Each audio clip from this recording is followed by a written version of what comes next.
CNBC का panel भी दिखाइएगा भाई। आवाज़ का पैनल रेडी है। थोड़ी देर में बहुत सारे स्टॉक्स पे, इनके स्पेसिफिक पिक्स पे, सब पे बातचीत होगी, लेकिन पहले आज थर्सडे के हमारे बिग स्टॉक्स।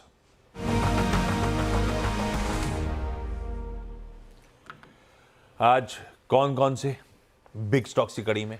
पहला तो ऑब्वियस है आईटी स्टॉक्स। आईटी स्टॉक्स में आज देखिए, अब आप चेज करेंगे नहीं, ये आपके ऊपर डिपेंड करता है भाई।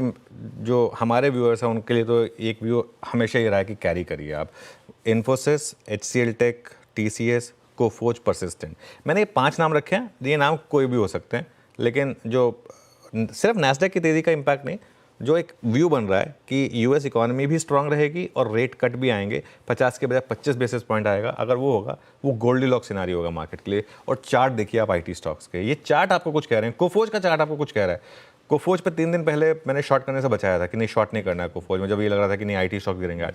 नहीं, बिल्कुल नहीं। मिड कैप आईटी में तो नेक्स्ट लेवल की स्ट्रेंथ है, नेक्स्ट लेवल की स्ट्रेंथ है मिड कैप आईटी में, और ये मुझे लग रहा है कि लीडर्स रहेंगे इसके लिए ये स्टॉक्स।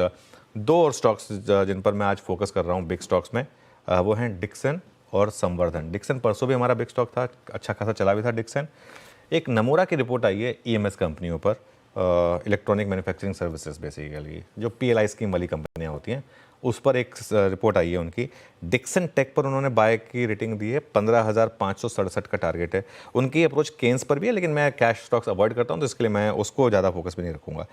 टेक में जो तेज़ी आएगी उससे नए ग्लोबल लीडर्स बनेंगे, ये उनका मानना है, और इंडियन EMS कंपनियों के लिए इलेक्ट्रॉनिक्स में अच्छे मौके हैं। अच्छा, एक और चीज़ मैंने जो कल व्यू लिया था कि चाइना +1 थीम वाले जो स्टॉक्स हैं वो अच्छा करेंगे, क्योंकि चाइना में स्लो डाउन हो रहा है, तो लोग चाइना के बजाय इंडिया को प्रेफर करेंगे। तो ये भी एक उसमें से एक स्पेस है जहाँ पर मुझे लग रहा है कि अच्छा पैसा बनेगा। यहाँ पर ये एक सेक्टर है आशीष, जो बड़ा सेक्टर बन रहा है। आज से 4-5 साल पहले हमने कभी सोचा भी नहीं होगा कि एक सेक्टर है ये आगे जाके एक सेक्टर बनेगा। यहाँ पे स्टॉक्स निफ्टी में शामिल होंगे, आगे जाकर आएंगे। अब मैं ये नहीं कह रहा कि डिक्सन ही होगा या एम्बर ही होगा, कोई हो आएंगे, लेकिन स्टॉक्स यहाँ पर जो आगे जाके इंडेक्स का भी हिस्सा बनेंगे, बनना ही है। अगर PLI बड़ी थीम बननी है तो बनना ही है ये।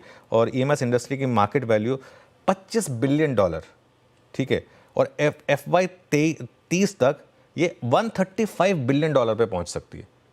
तो समझिए इस स्पेस में कितना दम है। डर लगता है लोगों को ऐसे लेवल, कई लोग कहते हैं कि 3-4% के मार्जिन पे काम कर रहे हैं। भाई 3-4% के मार्जिन अगर लेकिन आपको विजिबल है, और अगर उसमें भी अगर सेल्स में 30% की कैगर हो रही है, तो फिर वो मार्जिन प्रॉफिट भी तो उस हिसाब से बढ़ेगा। तो इसके लिए ये, और उनको ये मानना है कि इस थीम का संवर्धन पर भी फायदा होगा।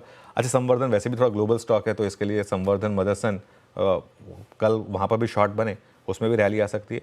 तो IT स्टॉक्स, डिक्सन टेक और संवर्धन मदरसन, ये हो गए हमारे बिग स्टॉक्स। ये लीजिए भाई साहब, बेहतरीन बिग स्टॉक्स आज के। आज वैसे अपफ्रंट कमेंट्री में था, पहला घंटा तो वैसे भी IT के नाम ही था आज।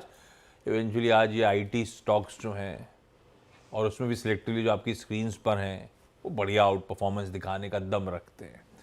जोड़ दीजिए इसमें किसी डिक्सन टेक्नोलॉजीज़ को, संवर्धन मदरसन जैसी कंपनीज़ को, जो आज बिग स्टॉक्स की कड़ी में शुमार होती हुई। लाइए भाई, पैनल को रखिए स्क्रीन्स पे वापस।